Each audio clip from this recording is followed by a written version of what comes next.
Rostomili, posłuchajcie coś i o gaciach. Dzisiaj już coraz mniej chłopów ich nosi na życi, a kiedyś jeszcze oto ze 300 roków temu, jak jeny przyszły mrozy, to ich oblekali wszyscy, chłopcy, chłopi, a stazicy. Hańdowni gacie były szyte z płótna, miały z przodku knefle, a w pasie styrczony porwózek, co by się dzierżały na życi, jak się patrzy, a nie spadły dołu. Były jeszcze wiązane na nogawicach, co by gazda poradził wrazić szłapę do budków. Bogacie się nosiło a i w nocy, a i za dnia. Gazda, co wylazł w gaciach z legiera, mógł w nich iść a i na plac, a wyglądał w nich jako panoczek z miasta. Hańdowni pod gacie chłopi już nic więcej nie oblykali. Tuże kiery mu spadły, to wiele razy był gant sagi. Staziczek, jak się myli w laworze, to wiele razy musieli sedować pozór, co by nie zrobić ostudy w chałupie, bo jakby mu gacie spadły ze życi, to by była a i sranda, a i sumeryja.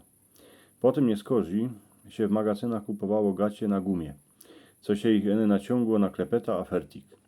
Do dzisiaj chłopi, co baj w lesie robią, lebo na polu, kańsi w dziurze przy rułach, albo a i na szachcie we werku, a muszą drepsić na polu, to oblykają gacie, bo prawią, że przeca inaczej by im wajca zmarzły.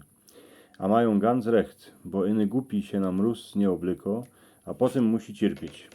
Ale wspominam se, że dla panikierych oto młodych chłopców, co drepsili do szkoły, oblykani gaci to była gańba. Ci, co mieli blisko do szkoły, wiele razy nie mieli gaci na życi, a się śmiali z tych chłopców, co musieli ku szkole wandrować z daleka, z drugiej strony dziedziny. Taki to już jest z tymi dzieckami. Poradzą się jedne z drugich pośmiewać, ale takowny synek, co musiał iść ze 4 kilometry, z tego se potem moc nic nie robił, bo wiedział, że mu aspo nie ciepło. Z gaciami to była wiele razy feststranda, bo byli chłopi, co w nich wyglądali cyrkuśnie. Gory jak mieli wielkucny wańtuch. Moja starka dyski prawili, że chłop w gaciach, co ma cienkie nogi, wygląda jak kochut, co drepsi po placu. A miała recht, bo się chłopu gacie, bo się podziwiajcie, jak srandownie wyglądają takowni chłopi.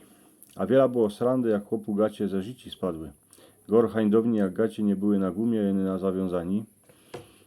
Ale jak ich chłop sebryk pod pierziną, to już było coś większego.